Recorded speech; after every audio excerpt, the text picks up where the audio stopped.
आप में कुछ अच्छे गुण भी आ गए, बहुत अच्छी अच्छी बातें आप मानने भी लगे, उपोषित भी करने लगे हो, बुद्ध और उनके धम्म ग्रंथ का पाठ भी पढ़ते हो, पूर्णिमा के दिन, अष्टमी के दिन, अमावस्या के दिन उपोषित करते हो, बौद्ध पर्व भी मनाते हो। ये सारी बातें तो धम्म के साथ ठीक हो रही हैं, लेकिन एक पक्ष जो बचा हुआ था, हम अपनी पहचान नहीं बना पा रहे थे।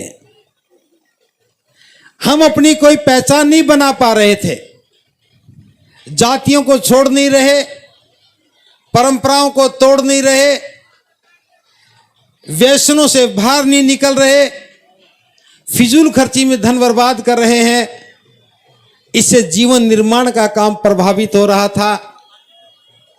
तो फिर समझ में आया कि जीवन निर्माण के लिए हमें प्रशिक्षण केंद्रों की स्थापना करनी पड़ेगी।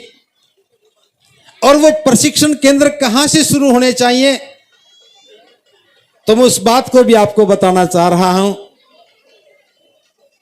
मुझे 20 वर्ष हो गए हैं भिक्षु जीवन के। मैं बहुत सारे भिक्षुओं के संपर्क में रहा, चूंकि मुझे भी चीवर अलीगढ़ से ही मिला था, ये इत्तेफाक हो सकता है।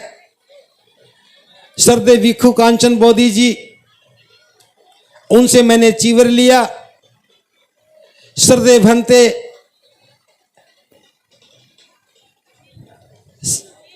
शीलरतन जी के सानिध्य में मैं रहा।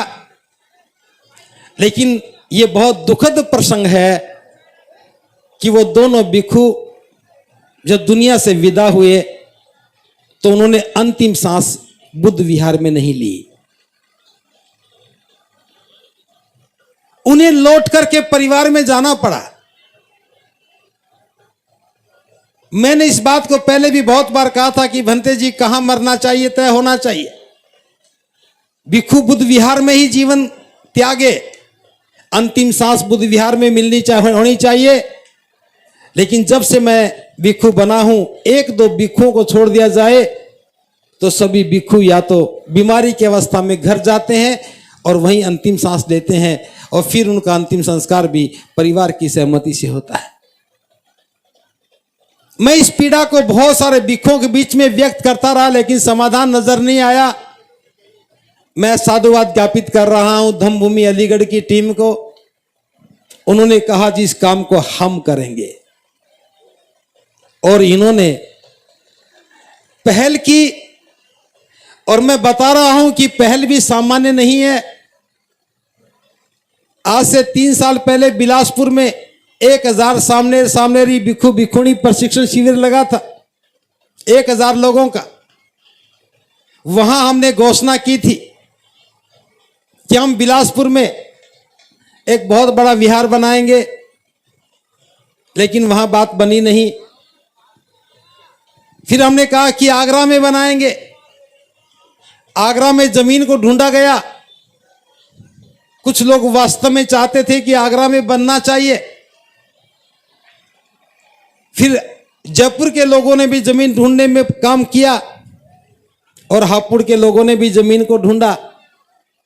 और ढूंढने की प्रक्रिया में अलीगढ़ ने बाजी मार ली। बाकी जगह जमीन मैं ढूंढ रहा था, और अलीगढ़ ही ऐसा था कि जमीन मैं नहीं ढूंढ रहा था, अलीगढ़ ढूंढ रहा था। और मेरे को फोन किया, भंते जी आ जाओ, जमीन देख ली है। जमीन देखने के बाद मैंने कहा, देख ली तो ले लो।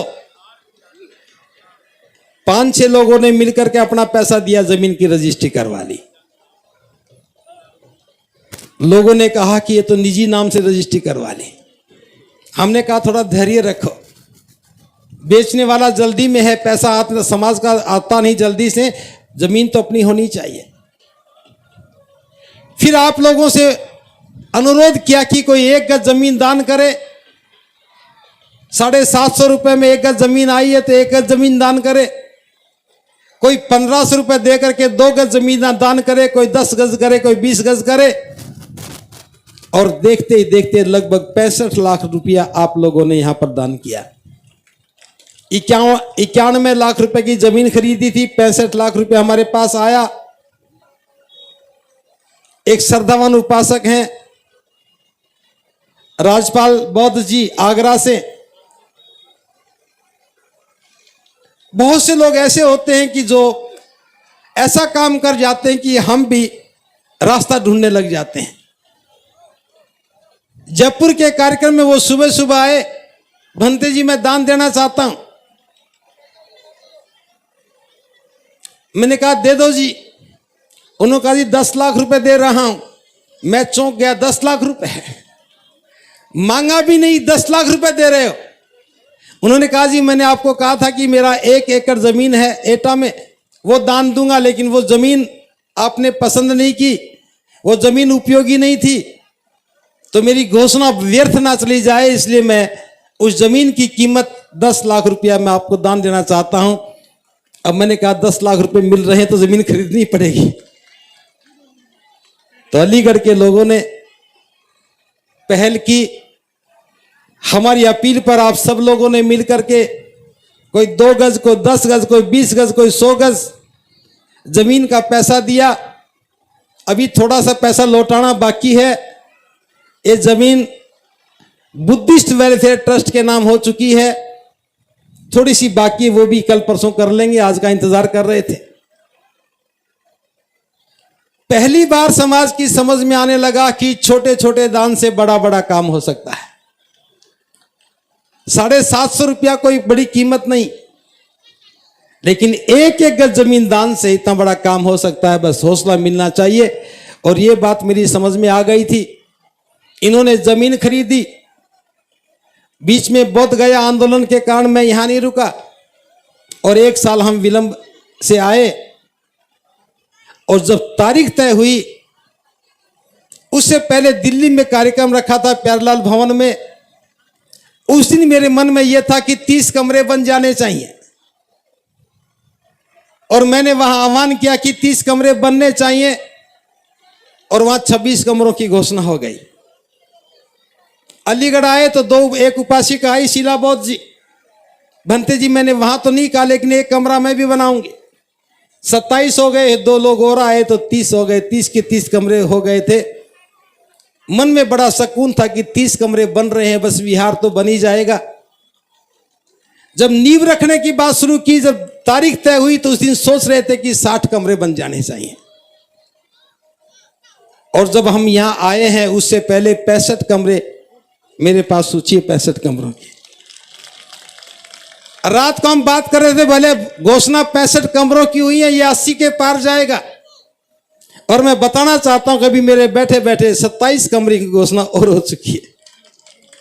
90 प्लस कमरे हो चुके हैं, 100 कमरे भी हो जाएंगे। बहुत से लोग यहां बैठे हैं, मैं देख रहा हूं, वो सोच रहे होंगे भंते जी नीचे आएंगे तो मैं चुपचाप कह दूंगा भंते जी ये कमरा हम भी बना रहे हैं, लेकिन मैं कमरे के लिए नहीं कह रहा हूं। पहली बार इतिहास में बात आपको नजर आ रही होगी, हमने कभी भी किसी के घर जाकर के पर्ची लेकर के चंदा नहीं किया। आह्वान किया, जो दान करना चाहे वो आए और दान करे, और अपने हाथ से इस विरासत की ईंट को नींव में रखे। यहां कुछ लोग सोच रहे होंगे कि यहां तो पैसे वालों की बात होती है। मैं बता दूं, हम बुद्ध के अनुयायी हैं। बुद्ध का दृष्टिकोण क्या बताना चाहता हूं। एक बार तथागत देश ना दे रहे थे, वहां राजा भी थे, राजकुमार भी थे, नगर श्रेष्ठी भी थे, धनवान लोग भी थे, और सभी लोग कुछ न कुछ दान दे रहे थे। तथागत दान का अनुमोदन कर रहे थे। लोगों की समझ में आया कि दान से बड़ा तो कोई धम्म में काम नहीं है, दान से पुण्य मिलता है, धम्म गतिशील करता है। तो बहुत से लोग बड़ा बड़ा दान दे रहे थे, और तथागत ने किसी के दान को भी अपने हाथ में लिया नहीं। जिसने भी दान दिया वहां रख दिया, तथागत ने अनुमोदन किया। उसी भीड़ में एक बुजुर्ग महिला बैठी थी। उसके मन में भी आया कि यहां तो सभी लोग दान दे रहे हैं, मैं कुछ भी दान नहीं दे पा रही हूं, मैं तो पुण्य से वंचित रह जाऊंगी।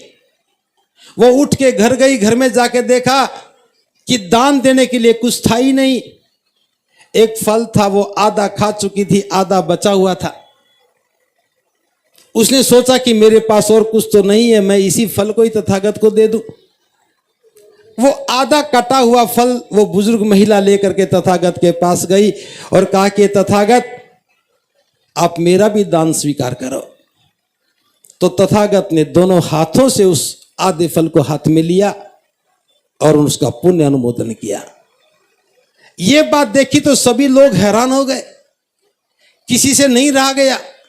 कुछ लोगों से अब भी नहीं रहा जाएगा, पूछेंगे कि ये तथागत, उसने लाख रुपए दिए, उसने 10 लाख दिए, उसने 20 लाख दिए, आपने हाथ से छुआ भी नहीं, और ये बुजुर्ग महिला आधा फल लेकर के आई है, आधा खा चुकी है, आधा आपको दे रही है और आप दोनों हाथों से ले रहे हो।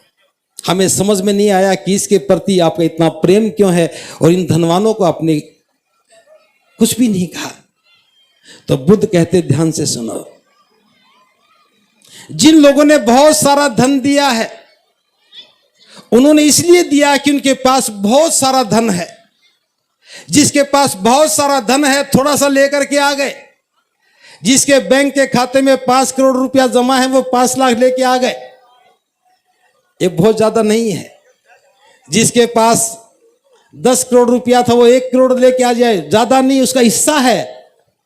लेकिन ये बुजुर्ग महिला जो लेकर के आई है, ये संपूर्ण लेकर आई है। इसके पास पूरा फल भी नहीं था, आधा ही फल था, वही लेकर के आ गई। तो मैं बताना चाहता हूं कि दान श्रद्धा का विषय है, धन का विषय नहीं है। जिसका सामर्थ्य 2 लाख रुपए का था, वो 2 लाख दे रहा है। जो कमरा बनाना चाहता है, कमरा दे रहा है। जो 15,000 रुपए दे रहा है, वो 15,000 दे रहा है। लेकिन जो 2 रुपया के भी दान देके जा रहा है, वो भी दान है। एक उपासक अपना दान पात्र तोड़ करके लेके आए, भंते जी मेरा 1 साल का दान है, वो भी दान है। जो महिलाएं थोड़ा थोड़ा पैसा इकट्ठा करके सहारनपुर से आई हैं, वो भी दान है, संपूर्ण दान है। वो कुछ नहीं है, बहुत जो है सब दे रहे हैं। तो मैं बताना चाहता हूं, इस विषय को ऐसे मत आकलन कर लेना कि यहां तो पैसे वालों की बात होती है। अभी बहुत से लोग आएंगे जो कहेंगे, भंते जी हम तो शारीरिक श्रम करना चाहते हैं, हम तो ईंटें ढोना चाहते हैं। तो ये आंदोलन जन भागीदारी का है, निर्माण का नहीं है, जीवन निर्माण का है। ये भवन तो 6 महीने 1 साल में बन जाएगा, लेकिन विषय ये कि बन करके क्या करेगा। तो मैं फिर वहीं लौट करके आ रहा हूं।